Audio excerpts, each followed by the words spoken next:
പലപ്പോഴും ഏതെങ്കിലും ഒരു നടിയെ പറയുകയല്ല, ഏറ്റവും റിവീലിംഗ് ആയിട്ടുള്ള ഡ്രസ്സുകൾ ഇടുകയും ഏറ്റവും എക്സ്പോസിംഗ് ആയ രീതിയിൽ പോവുകയും അതിനുശേഷം ആൾക്കാർ ഫോട്ടോ എടുത്തു കഴിഞ്ഞാൽ അത് അവരെല്ലാം മോശക്കാരാണ്, എന്നാൽ ഞങ്ങൾ ഇതൊന്നും അറിയാത്ത ഇന്നസെന്റ് ആണ് എന്ന് പറയുന്നത് എത്രമാത്രം ശരിയാണെന്ന് എനിക്കറിയില്ല. ശ്രീ ബോബി ചെമ്മണ്ണൂറിന്റെ ഒരു പ്രസ്താവനയ്ക്ക് അദ്ദേഹത്തിനെതിരെ ജാമ്യമില്ലാത്ത വകുപ്പൊക്കെ ഇട്ടെടുക്കണോ എന്നുള്ള കാര്യം സംശയകരമാണ്. രാഹുൽ ഈശ്വർ, ഇത് യഥാർത്ഥത്തിൽ ഒരു നല്ല പ്രതീക്ഷ ശ്രീമതി മാലാ പാർവതിയോട് വെക്കുന്നത് എന്തുകൊണ്ടാണെന്ന് വെച്ചാൽ ഇത് മുന്നോട്ട് പോയാൽ ഏത് രൂപത്തിൽ നിയമ നടപടിയിലൊക്കെ പോകുന്ന മാത്രമല്ല, ഇതിലിപ്പോൾ അതിൻ്റെ പേരിൽ ഒരാളെ പിടിച്ച് അകത്തിടുക എന്നല്ലല്ലോ, പക്ഷേ ഇത് പ്രത്യാഘാതം ഉണ്ടാക്കുന്നതാണ്. ഒളിഞ്ഞിരുന്ന ഈ എന്തും പറയാവുന്ന ആളുകൾക്ക് എന്താ പറയുക, ചില ബുദ്ധിമുട്ടുണ്ടാക്കുന്നതാണ് തോന്നിയാൽ ഒരു 10 പേർക്ക് തോന്നലുണ്ടെങ്കിൽ നമ്മുടെ സമൂഹത്തിന് അത്രയും നല്ലതാണ്. അതുകൊണ്ട് ആ തലത്തിൽ ഇന്നിപ്പോൾ ഹണി ചെയ്ത ഈ നീക്കം അതിനെ കാണേണ്ടതല്ലേ?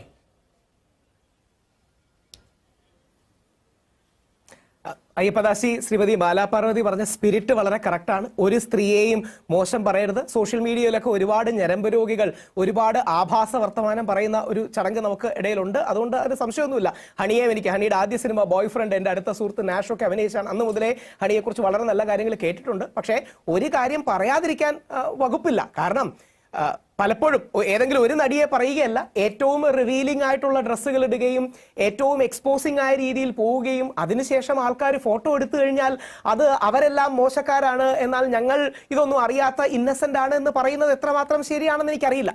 അപ്പോൾ ഈ സിനിമയിലുള്ളവർക്കും ബാക്കിയുള്ളവർക്കും ഇടുന്ന ഡ്രസ്സുകളുടെ സാമൂഹിക പ്രത്യാഘാതം എന്താണെന്ന് തീർച്ചയായിട്ടും അറിയാമല്ലോ. അപ്പൊ ഈ കുറച്ച് നാൾ മുമ്പ് നമ്മുടെ വളരെ പേര് തന്നെ പറയാം, എനിക്ക് വളരെ ഇഷ്ടപ്പെട്ട ഒരു നടിയാണ്, വളരെ കഴിവുള്ള സൗത്ത് ഇന്ത്യൻ നടിയാണ് അമല പോൾ. ഒരു പ്രത്യേക കോളേജിലേക്ക് പോയിരുന്നു. വളരെ റിവീലിംഗ് ആയ, വളരെ എന്താ പറയുക, ടു മച്ച് എക്സ്പോസിംഗ് ആയ ഒരു ഡ്രസ്സും മറ്റും ഇട്ടു. ആൾക്കാർ ഫോട്ടോ എടുത്തു കഴിയുമ്പം ആ ഫോട്ടോ എടുക്കുന്നത് മാത്രമാണ് പ്രശ്നം എന്ന് പറയുന്നതിന് പിന്നിലൊരു ഇരട്ടത്താപ്പില്ല എന്ന് ആരെങ്കിലും ചോദിച്ചാൽ ആ ചോദ്യത്തെ നമുക്ക് തെള്ളിക്കളയാൻ കഴിയില്ല. അപ്പം ശ്രീമതി ഹണി റോസ് ആണെങ്കിൽ ഒരുപാട് ഇനോഗ്രേഷൻസിന് പ്രസക്തിയുണ്ടോ? ഇപ്പൊ താങ്കൾ ധരിച്ച വസ്ത്രം, അവർ ധരിച്ച വസ്ത്രത്തെ കുറിച്ച് ആരെങ്കിലും ഫോട്ടോ എടുത്തതെന്നല്ല ഹണി ഇവിടെ ഈ പ്രശ്നം പറയുന്നത്. എന്ന് മാത്രമല്ല, അത് അവരുടെ ശരീരം, അവരുടെ സ്വാതന്ത്ര്യം, അവരുടെ വസ്ത്രവും ഒക്കെ അവരുടെ സ്വാതന്ത്ര്യ അവകാശമാണ്. അതെ, അയ്യോ ഇല്ലെന്ന് ആരും പറയുന്നില്ല. ഇതേപോലെ മറുഭാഗത്തും റീസണബിൾ ആയ, ഒരിക്കലും അസഭ്യം പറയുന്നത് ശരിയല്ല, ഒരിക്കലും മോശം പറയുന്നത് ശരിയല്ല, അത് ഏതാണെന്ന് കോടതി തീരുമാനിക്കട്ടെ. ശ്രീ ബോബി ചെമ്മണ്ണൂറിന്റെ ഒരു പ്രസ്താവനയ്ക്ക് അദ്ദേഹത്തിനെതിരെ ജാമ്യമില്ലാത്ത വകുപ്പൊക്കെ ഇട്ടെടുക്കണോ എന്നുള്ള കാര്യം സംശയകരമാണ്. കാര്യം അദ്ദേഹം തന്നെ പറയുന്നത് പോലെ അദ്ദേഹം വളരെ എന്താ പറയുന്നത് ഹാംലെസ് ആയിട്ട് ഒരു ജോക്ക് പറഞ്ഞാണ് മറ്റും. എത്രയോ നമ്മുടെ മോഹൻലാലിന്റെ മെയിൻ സ്ട്രീം സിനിമകൾ, ഞാൻ ലാലേട്ടന്റെ ഫാനാണ്, ഭക്തനാണ്. ഹണി റോസ് തന്നെയുള്ള ഒരു സിനിമയിൽ, സിനിമയുടെ പേര് ഞാൻ പറയുന്നില്ല, ആ സിനിമയിൽ സമാനമായ ഇതേപോലൊരു ജോക്ക് ആ സിനിമയിൽ തന്നെ അവതരിപ്പിച്ചിട്ടുണ്ട്. ആ സിനിമ ഒരു പക്ഷേ സർദാറായിട്ടൊക്കെ മോഹൻലാൽ വന്ന സിനിമ പല ആൾക്കാർക്കും ഓർമ്മ കാണും. അപ്പോ ഈ സെലക്റ്റീവ് ആകുമ്പോൾ ആൾക്കാർക്ക് സ്വാഭാവികമായിട്ട് അത് എന്തേ അങ്ങനെ എന്നൊരു ചോദ്യം വരും. വസ്ത്രധാരണം ചിലപ്പോൾ ആൾക്കാരുടെ ഇടയിൽ നിന്ന് ഓവർ റെസ്പോൺസ് ഉണ്ടാക്കും. ഇനി ഏറ്റവും നന്നായിട്ട് വസ്ത്രം ധരിച്ചു പോയാലും പറയുന്ന ഞരമ്പ് രോഗികൾ വേറെ ഉണ്ടാകും. അപ്പൊ ഇത്തരം കാര്യങ്ങൾക്കൊക്കെ കേസാണോ അതോ കുറെ കൂടി ഒരു സംവാദവും മറ്റുമാണോ? ഇതിനെയൊക്കെ കേസുകൾ കൊണ്ട് തടയാൻ കഴിയുമോ, നിയമം കൊണ്ട്? ഏത് സംവാദത്തെ കുറിച്ചാണ് താങ്കൾ പറയുന്നത് ശ്രീ രാഹുൽ ഈശ്വർ? ഏത് സംവാദത്തെ കുറിച്ച്? എന്ന് മാത്രമല്ല, ഈ പറഞ്ഞ ടൂ മച്ച് എക്സ്പോസിംഗ് എന്നൊക്കെ പറയുന്നത്, ഇത് നമ്മൾ ആരാണ് തീരുമാനിക്കുന്നത്? ഈ എക്സ്പോസ് ചെയ്യുന്നതിന്റെ അളവൊക്കെ അപ്പൊ ഈ ടൂ മച്ച് സംസാരം ആരാ തീരുമാനിക്കുന്നത്? തീരുമാനിക്കാൻ നമ്മൾ ആരെന്ന് പറയുകയാണെങ്കിൽ ഉണ്ടല്ലോ, എല്ലാത്തിനും ഒരു ലക്ഷ്മണ രേഖയുണ്ട്. തീർച്ചയായും ഏതൊരു സ്ത്രീയെയും ബഹുമാനിക്കണം, മോശം കാര്യങ്ങൾ പറയരുത്, സംശയമില്ല. അപ്പൊ ഇത് സംസാരത്തിന് അതിർവരമ്പുകൾ ഉണ്ടെങ്കിൽ വസ്ത്രധാരണത്തിനും അതിന്റെ വിപണന സാധ്യതയ്ക്കും ഒക്കെയും അതിർവരമ്പുകൾ ഉണ്ടല്ലോ. അപ്പൊ ഇത് രണ്ട് ഭാഗത്തുള്ളവരും അവെയർ ആകണ്ടേ? അതല്ലെന്ന് ഏത് പക്ഷത്താണ് നിൽക്കുന്നത്? ഇപ്പൊ നോക്കൂ, അവർക്ക് പണം കൊടുത്തിട്ട് തന്നെയാണ് അവർ ഈ പരിപാടികളൊക്കെ പങ്കെടുക്കുന്നത്. അവർ ആ വസ്ത്രം ധരിക്കുന്നത് ആളുകൾ കാണാൻ താല്പര്യമുണ്ടെന്ന് അവർ വിചാരിക്കുന്നുണ്ടാവും, സ്വാഭാവികമായിട്ടും. കാരണം അവരും കാണാതിരിക്കാനൊന്നും സാധ്യതയില്ല സമൂഹ മാധ്യമങ്ങൾ അവരുടെ ദൃശ്യങ്ങൾ ഏത് രൂപത്തിൽ വരുന്നു. അതിലൊന്നും അവർക്കൊരു പ്രശ്നമില്ല, ആളുകൾ അത് കണ്ടോട്ടെ, ശരി. പക്ഷെ അതിനപ്പുറത്ത് വന്നിട്ട് തോന്നുന്നതൊക്കെ പറയുക എന്ന് മാത്രമല്ല, അവർ അനുവാദമില്ലാതെ തൊടുക തുടങ്ങിയിട്ടുള്ള പല കാര്യങ്ങളൊക്കെ ചെയ്യുന്നത്, പിന്നെ പിന്തുടർന്ന് ഇത്തരത്തിൽ എന്താണ് സ്ത്രീത്വത്തെ അപമാനിക്കുക എന്ന് പറയുന്നത് ഒരു ക്രൈമാണ്. അതൊരു ക്രൈമാണ് ശ്രീ രാഹുൽ. അപ്പൊ താങ്കളുടെ ഫോക്കസ് വളരെ പെട്ടെന്ന് അവർ ധരിക്കുന്ന വസ്ത്രത്തിന്റെ അളവിനെ കുറിച്ചൊക്കെ ആയി പോകുന്നത് എന്തുകൊണ്ടാണ്? അത് ഇതുമായിട്ട് ഇക്വേറ്റ് ചെയ്യാൻ പോലും പറ്റില്ല കേട്ടോ. അത് ഇതുമായിട്ട് ഇക്വേറ്റ് ചെയ്യാൻ പറ്റില്ല. അല്ലല്ല, ഇപ്പൊ അത് ഇതുമായിട്ട് ഇക്വേറ്റ് ചെയ്യാൻ പോലും പറ്റില്ല. അതായത് ഫിസിക്കലി ഏതെങ്കിലും രീതിയിൽ ടച്ചോ കാര്യമോ വരികയാണെങ്കിൽ അതിന് ഒരു ജസ്റ്റിഫിക്കേഷനും ഇല്ല, അതൊരു ക്രിമിനൽ ആക്ടിവിറ്റിയാണ്, അതിന് ജയിൽ ശിക്ഷ എന്ന് കൊടുക്കണമെന്ന കാര്യത്തിൽ സംശയമില്ല. പക്ഷേ ഈ സംസാരത്തിന്റെ കാര്യത്തിൽ വരുമ്പോൾ ചില ഗ്രേ ഏരിയാസ് ഉണ്ട്, ചില കമന്റുകൾ വരും. അത് എന്താ പറയുക, കുമാരി ഹണി റോസിന്റെ കാര്യത്തിലോ അല്ലെങ്കിൽ ഇപ്പൊ ശ്രീമതി അമല പോളിന്റെ കാര്യത്തിലോ ഒക്കെ ഈ വിവാദങ്ങൾ വരുമ്പോൾ ഒരു സാംസ്കാരികപരമായ പരിസരം കൂടിയുണ്ട്. ചില മിതത്വം വസ്ത്രധാരണത്തിലും ആൾക്കാർക്ക് കൊണ്ടുവരാം, ചില മിതത്വം എല്ലാ കാര്യത്തിലും കൊണ്ടുവരാം. ഞാൻ ചോദിക്കുന്നത് ഇപ്പൊ ഹണി റോസിന്റെ ഈ വിഷയം സംസാരിക്കുമ്പോൾ വസ്ത്രധാരണമാണ് പ്രശ്നം എന്ന ഒരു സാമാന്യവൽക്കരണത്തിലേക്ക് ശ്രീ രാഹുൽ എങ്ങനെയാണ് എത്താൻ പറ്റുന്നത്? പറയുന്നതിന് എന്താ അർത്ഥം? ഞാൻ അതുകൊണ്ടാണ് പറഞ്ഞത്, ഞാൻ നെഗറ്റീവായിട്ട് പറയല്ല. ലാലേട്ടൻ ഇതേ അഭിനേത്രിയെ വെച്ച് ഇതേപോലൊരു സിനിമയിൽ സമാനമായൊരു ഡയലോഗ് പറഞ്ഞത് ഇതിനേക്കാൾ കുറെ കൂടെ ഒഫൻസീവ് എന്ന് തോന്നുന്ന രീതിയിൽ ഒരു ഡയലോഗ് പറയുന്നുണ്ട്. അതായത് സിനിമ ഷൂട്ട് ചെയ്ത് അത് ടെലികാസ്റ്റ് ചെയ്ത് TV-യിൽ കാണിക്കുന്ന അല്ലെങ്കിൽ സിനിമ തിയേറ്ററിൽ കാണിക്കുന്ന ഒരു കാര്യത്തിൽ ഒരു സംഭവം ഉണ്ട്. അത് ഏതാണെന്ന് ആൾക്കാർക്ക് ഒരു പക്ഷേ അറിയാം. കുറെ കൂടെ കടുപ്പത്തിലാണ് ലാലേട്ടൻ ചില കാര്യങ്ങൾ അതിൽ പറയുന്നത്. അപ്പോ ഇത്തരം കാര്യങ്ങൾക്കൊരു ഹാസ്യവും ഇത്തരം കാര്യങ്ങൾക്കൊരു ലൈറ്റ് നേച്ചറും ഉണ്ട്. അതായിരിക്കാം ഒരു പക്ഷേ ശ്രീ ബോബി ചെമ്മണ്ണൂറും പറഞ്ഞത്. ആർക്കെതിരെ ആഭാസം പറയുന്നത് ശരിയല്ല, അതിനൊരു തർക്കമില്ല. ആർക്കെതിരെ ആഭാസം പറയുന്നത് ശരിയാകുക, പക്ഷേ അതിനുള്ള സാഹചര്യങ്ങൾ നമ്മൾ ഒരുക്കി കൊടുക്കുന്നുണ്ടോ എന്നുകൂടി ചിന്തിക്കാനുള്ള ഒരു ഉത്തരവാദിത്വം എല്ലാവർക്കും കാണിക്കണം. ഡൽഹിയിലെ പീഡനത്തിനിരയായി കൂട്ടബലാത്സംഗത്തിനിരയായ ഒരു പെൺകുട്ടി മരിച്ചപ്പോൾ എന്തിനാണ് ഈ രാത്രി പുറത്തേക്ക് പോകുന്നത് എന്ന് ചോദിക്കുന്ന പോലെയല്ലേ? അയ്യോ, അതും ഇതുമായിട്ട് എന്താ ബന്ധം സാർ? അതിനുള്ള അവസരം ഒരുക്കണമെന്ന് പറഞ്ഞാൽ പിന്നെ എന്താണ്? ഹണി റോസിന് ഇത്തരത്തിൽ പരിപാടികൾക്ക് പോകാൻ എല്ലാ സ്വാതന്ത്ര്യമുണ്ട്. അവർ പെയ്ഡാണ്, അവർ പൈസ വാങ്ങിയിട്ടാണ് ചെയ്യുന്നത്. അപ്പൊ അവരെന്ത് വസ്ത്രം ധരിച്ചു പോകണമെന്നുള്ള അവരുടെ സ്വാതന്ത്ര്യമാണ്.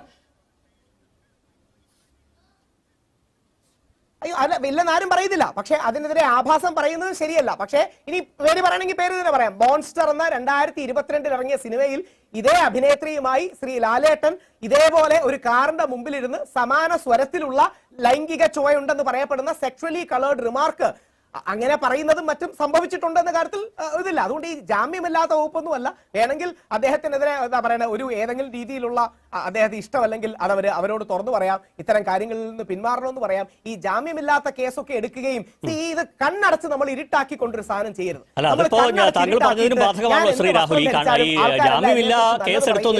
ബോബി ചെമ്മണ്ണൂരിനെ കേരള പോലീസ് എന്ത് ചെയ്യാനാണ് നമുക്കത് ആലോചിച്ച് അറിഞ്ഞൂടെ? അതുകൊണ്ട് അത്തരത്തിലൊരു തോന്നലെങ്കിലും ഇങ്ങനെയൊക്കെ വന്നാൽ ജാമ്യമില്ലാതെ അകത്ത് കിടക്കുന്ന ഒരു തോന്നലെങ്കിലും ഈ വാർത്ത വഴി നാലാളുകൾക്ക് കൊടുത്ത് അത് ഉണ്ടാക്കുന്ന ഒരു സന്ദേശം, അതിനപ്പുറത്ത് എന്താണ് ഇതിൽ? അല്ലെങ്കിൽ ഒരു കാര്യം കറക്റ്റാണ്, ശ്രീമതി മാലാ പാർവതി പറഞ്ഞ പോലെ ഒരുപാട് പേര് നമ്മുടെ സോഷ്യൽ മീഡിയയിലൊക്കെ വന്ന് ആഭാസം പറയുന്നുണ്ട്. അവരെ കമ്മ്യൂണിറ്റി ഗൈഡ് ലൈൻ കൊടുക്കുക, സ്ട്രൈക്ക് ചെയ്യുക, ബാൻ ചെയ്യുക, ഡിലീറ്റ് ചെയ്യുക. നമ്മുടെ BNS IPSC പ്രകാരവും നമുക്ക് ആഭാസം പറയുന്നുണ്ടെങ്കിൽ കേസ് കൊടുക്കാം. പക്ഷേ ഈ ആഭാസത്തിനൊക്കെ ഗ്രേഡും ഗ്രാവിറ്റിയും വ്യത്യാസങ്ങളും ഒക്കെ ഉണ്ട്. അത്തരം കാര്യങ്ങളൂടെ അറിയണം. ഒരു ഭാഗത്തേക്ക് മാത്രം കണ്ണടച്ചിരുട്ടാക്കരുത്. കാര്യം ഇത് ഒരു ഭാഗത്തെ പ്രശ്നം മാത്രമല്ല എന്നതാണ് താങ്കളുടെ നിലപാട്. ഞാൻ ശ്രീ സജിലേക്ക് വരുന്നതിന് മുമ്പ് ശ്രീമതി മാലാ പാർവതി താങ്കൾ നേരെ സംസാരിച്ചുകൊണ്ടിരിക്കുമ്പോഴാണ് ഞാൻ ഇന്ററപ്റ്റ് ചെയ്തത്. ഇപ്പോൾ അതിനുശേഷം ശ്രീ രാഹുലിനെയും താങ്കൾ കേട്ടല്ലോ. അതായത് ഇത് ഒരു ജാമ്യമില്ലാ കേസ് എടുക്കേണ്ട ഒരു കുറ്റമല്ല, വേണമെങ്കിൽ ഒന്ന് പറഞ്ഞ് മനസ്സിലാക്കുക, അല്ലെങ്കിൽ ഇനി ചെയ്യരുതെന്ന് പറയുക എന്നൊക്കെയാണ് ശ്രീ രാഹുൽ പറയുന്നത്. അത്തരത്തിൽ കാണേണ്ട ഒരു പ്രശ്നമേ ഉള്ളൂ എന്ന പറച്ചിലിനോട് എന്താണ് പ്രതികരിക്കാനുള്ളത്? അതായത് ഒരു ഗ്ലാമർ രംഗത്ത് നിൽക്കുന്ന, അല്ലെ സിനിമ ഒരു ഗ്ലാമർ വേൾഡ് ആണ്. അപ്പൊ ആ രംഗത്ത് നിൽക്കുന്ന സ്ത്രീകൾക്ക് മാത്രമേ ഇത് മനസ്സിലാവുള്ളൂ. അത് നമ്മൾക്ക് ഒരു AI ഒക്കെ പ്രൊഡ്യൂസ് ചെയ്യുന്ന ഒരു ബിംബം പോലെ, ഒരു രൂപം പോലെ ആൾക്കാർ നമ്മളെ കാണാൻ തുടങ്ങുന്നത്. നമുക്ക് കുടുംബമുണ്ട്, അല്ലെങ്കിൽ നമുക്ക് ചിന്തകളുണ്ട്, നമുക്ക് വിചാരങ്ങളുണ്ട്, വികാരങ്ങളുണ്ട്, സങ്കടമുണ്ട്, ദുഃഖമുണ്ട്, അതൊക്കെ മറന്നിട്ട് ഏത് അർത്ഥത്തിലും ഏത് അറ്റം വരെയും അശ്ലീലം പറയാൻ പറ്റുന്ന കുറച്ച് ശരീരങ്ങളാണ് എന്നുള്ള നിലയ്ക്ക് നിരന്തരം അറ്റാക്ക് ചെയ്യപ്പെടുന്നുണ്ട്. ഇപ്പൊ രാഹുൽ ഈശ്വർ പറഞ്ഞു വസ്ത്രധാരണത്തെ കുറിച്ച്. പൊതുവെ എന്റെ വസ്ത്രധാരണത്തെ കുറിച്ച് അങ്ങനെ അധികം ആരും പറയാറില്ല എന്ന് തോന്നുന്നു. രാഹുലിന്റെ അഭിപ്രായം എനിക്കറിയില്ല. പക്ഷെ എനിക്കെതിരെ വന്ന ഒരു നികൃഷ്ടമായ ഒരു അശ്ലീല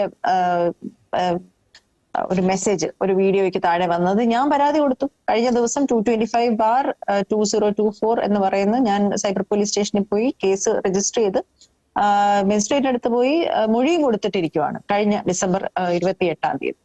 അപ്പോ നമുക്ക് നിരന്തരം അപ്പോ ഇത് എന്താന്ന് വെച്ചാൽ ഇപ്പൊ എന്നെ പോലെയുള്ളവർ ചെയ്തു കഴിഞ്ഞാൽ ഇതിനൊരു വാർത്താ പ്രാധാന്യമൊന്നും ഉണ്ട്. നമ്മൾ സാധാരണ ഇപ്പൊ പറഞ്ഞ ഈ സോഷ്യൽ മീഡിയയുടെ പറഞ്ഞ പടുകളവ്, ഈ വൃത്ത, ഇവക്കെതിരെ ആര് കമന്റ് ഇട്ട് ഇവള് ഇതുവരെ തീർന്നില്ലേ, ഇവള് ചത്തില്ലേ, ഇവക്ക് എന്ത് അധികാരം സിനിമ വർക്ക് ചെയ്യാൻ തുടങ്ങിയ 1000 കമന്റ് ഇപ്പൊ ഈ മനോരമയുടെ താഴെയും വരും. ഞാൻ അത് നേരത്തെ തന്നെ കാണും. പക്ഷെ ഹണി റോസിനെ പോലെ ഒരാൾ ശ്രമിക്കുന്നത് എന്താണ് അത് നമ്മൾ മനസ്സിലാക്കണം. ഹണി റോസിന് അതിന്റെ താഴെ കമന്റ് വരുന്നത് ആദ്യമല്ലോ, 1000 കണക്കിന് കമന്റ് നിരന്തരം നമ്മൾ എല്ലാവരും കണ്ടിട്ടുള്ളതല്ലേ. പക്ഷെ ഹണി റോസ് ഒരു പ്രവണതയ്ക്ക് കടിഞ്ഞാണിടാനാണ് ഇവിടെ ശ്രമിച്ചുകൊണ്ടിരിക്കുന്നത്. ആർക്കെതിരെയാണ് പറഞ്ഞത്? ഏറ്റവും ശക്തനായിട്ടുള്ള, ഏറ്റവും പോപ്പുലർ ആയിട്ടുള്ള, ഏറ്റവും പണത്തിന്റെ മേൽ പരുന്തും പറക്കില്ല എന്ന് ഉറപ്പുള്ള ബോബി ചെമ്മണ്ണൂരിനെതിരെയാണ് ആ കുട്ടി പരാതി കൊടുക്കാൻ തയ്യാറായിരിക്കുന്നത്. അത് ഒരു പ്രവണതയ്ക്ക് കടിഞ്ഞാണ്ടിട്ടാനാണ്. അത് സമചിത്തതയോടെ കേരളത്തിലെ നല്ല രീതിയിൽ നമ്മൾക്ക് ഒരു നല്ല സമൂഹമായിട്ട്, എഡ്യൂക്കേറ്റഡ് സൊസൈറ്റി ആണെന്നൊക്കെ നമ്മൾ പറയാറുണ്ടല്ലോ, അഭിമാനിക്കാറുണ്ടല്ലോ. അപ്പൊ ആ തരത്തിൽ തന്നെ നമ്മൾ മുമ്പോട്ട് പോകണമെന്ന് ആഗ്രഹിക്കുന്നവരെല്ലാം തന്നെ ഈ പ്രവണതയെയാണ് ഹണി അറ്റാക്ക് ചെയ്യാൻ ശ്രമിക്കുന്നതെന്ന് മനസ്സിലാക്കി കൂടെ നിൽക്കണം എന്നാണ് എന്റെ ഒരു വിനീതമായ അഭ്യർത്ഥന. ഇത് ബോബി ചെമ്മണ്ണൂരിനെതിരെ പറയുമ്പോൾ മാത്രമാണ് ഇതിനൊരു വാർത്താ പ്രാധാന്യവും ഇതിനൊരു എന്തെങ്കിലും മാറ്റം വരാനും കാരണമാകുന്നത്. താഴെ വന്ന മുഖമില്ലാത്ത, ഈ ഐഡന്റിറ്റി ഇല്ലാത്ത ലോക്ക്ഡ് പ്രൊഫൈലിൽ നിന്ന് വരുന്ന അശ്ലീലങ്ങൾക്കെതിരെ പറഞ്ഞു കഴിഞ്ഞാൽ അതിന് അത്ര സാധനം വരുള്ളൂ. പക്ഷെ ആ കുട്ടി അതിനെ കൈ പിടിച്ച് കറക്കി, ആദ്യം മാല കാണിച്ചു കൊടുത്തു, ഫ്രണ്ടിൽ നിന്ന് കാണൂ, ഇനി നമുക്ക് പുറകിൽ നിന്നും മാല കാണണ്ടേ എന്ന് പറഞ്ഞ് പിടിച്ച് കറക്കുന്നു.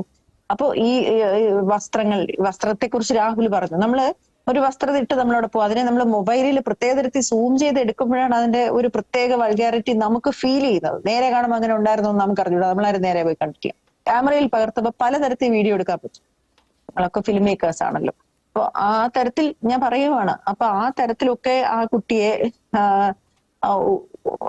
അത് ഒരുപക്ഷെ അതിന്റെ ഫസ്റ്റ് സിനിമ തൊട്ട് അത് അങ്ങനെ ഒരു ഫ്രീ ആയിട്ട് ഒരു കുട്ടി ആയിരിക്കും. അത് അതിന് വളരെ ബോൾഡായിട്ട് അതിന്റെ കൃത്യമായി അതിന്റെ പണിയാണെന്ന് വിചാരിച്ചിട്ട് പണിയെടുത്തോണ്ടിരിക്കുന്ന ഒരു കൊച്ചാണ്. നമ്മളൊന്നും പണിയെടുക്കാറില്ല സത്യം പറഞ്ഞാൽ. നമുക്ക് മലയാളികളുടെ ആറ്റിറ്റ്യൂഡ് നോക്കിയിട്ട് നമ്മൾ ക്യാരക്ടർ കമ്മിറ്റ് ചെയ്യുകയോ എടുക്കുകയൊക്കെ ചെയ്യുമ്പോൾ നമുക്ക് ധൈര്യമില്ല സിനിമയിൽ. ഞാൻ എന്റെ കാര്യമല്ല പറയുന്ന, പൊതുവെ ആൾക്കാർ അയ്യോ ഇത് എങ്ങനെ എടുക്കും മലയാളികൾ എന്നും കൂടെ ആലോചനയുണ്ട്. ഹണി റോസിന് ആദ്യമേ തന്നെ ട്രിവാൻഡ്രം ലോഡ്ജ് എന്ന് പറഞ്ഞ സിനിമയിലൊക്കെ അഭിനയിക്കുമ്പോൾ നമ്മൾ ശ്രദ്ധിച്ചിട്ടുണ്ട്, ആ കുട്ടി മലയാളികളെ അറിഞ്ഞിട്ടല്ല, അത് അതിന്റെ ഒരു തൊഴിലാണ് ചെയ്യുന്നത്. ആദ്യം മുതലേ അത് അങ്ങനത്തെ ഒരു പെൺകുട്ടിയാണ്.